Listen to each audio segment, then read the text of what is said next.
আপনারা দেখেছেন তারা প্রকাশ্যে ঘোষণা দিয়েছে যে নাম নিশানা মুছে দিবে। আমরা থ্রেট, ওরা তো থ্রেট দিয়েছে, কিন্তু আমরা ভয় পেয়েছি কিনা যদি সেই প্রশ্ন করেন তাহলে আমরা বলবো যে অবশ্যই না।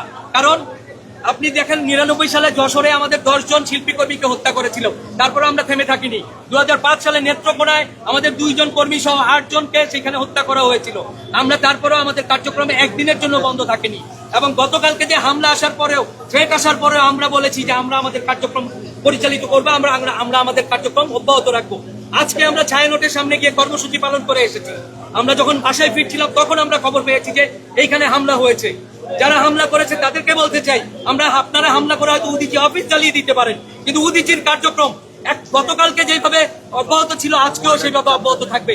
এবং যারা এই হামলার সাথে জড়িত, রাষ্ট্রপক্ষ এবং প্রশাসনকে বলবো অবশ্যই তাদেরকে আইনের আয়তায় এনে তাদেরকে শাস্তির আয়তায় আনতে হবে। অন্যথায় উদীচী সারা বাংলাদেশে যেইভাবে আন্দোলন সংগ্রাম করে তুলতে হয় এবং তাদের বিরুদ্ধে লড়াই সংগ্রাম জারি রাখতে হয়, সেইটা আমরা জারি রাখি। বাঙালির প্রত্যেকটা আন্দোলন সংগ্রামে উদীচী শিল্পী গোষ্ঠী কাঁধে কাঁধ মিলিয়ে মানুষের সাথে ছিল, মানুষের ন্যায় সংগ্রামের সাথে ছিল। তাহলে পরে কেন আমাদেরকে আজকে পুলিশকে খবর দিতে হবে, আজকে এই বাহিনীকে খবর দিতে হবে?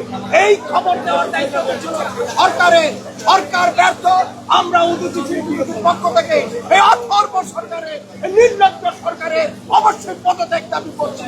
এবং আমরা বলে দিতে চাই, উদীচী শিল্পী গোষ্ঠী এই অফিস পুড়িয়ে দিলেই উদীচী শিল্পী গোষ্ঠীর সংগ্রাম, লড়াই, সাংস্কৃতিক আন্দোলন সারা দেশের হাজার হাজার শিল্পী কর্মীর প্রাণ থেকে উদীচীকে মুছে ফেলা যাবে না।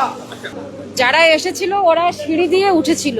আমাদের একজন এখানে কাঠমিস্ত্রি আছেন শান্তিদা, এটা উনি দেখেছেন যে 15-16 জনের মতো ওই লোহার রড, রামদা, বিভিন্ন অস্ত্র শস্ত্র নিয়ে এসে তারপরে হচ্ছে যে সিঁড়ি দিয়ে উঠে একটা দরজা ভেঙে আগুন লাগিয়েছে এবং জিনিসপত্র ভাঙচুর করেছে।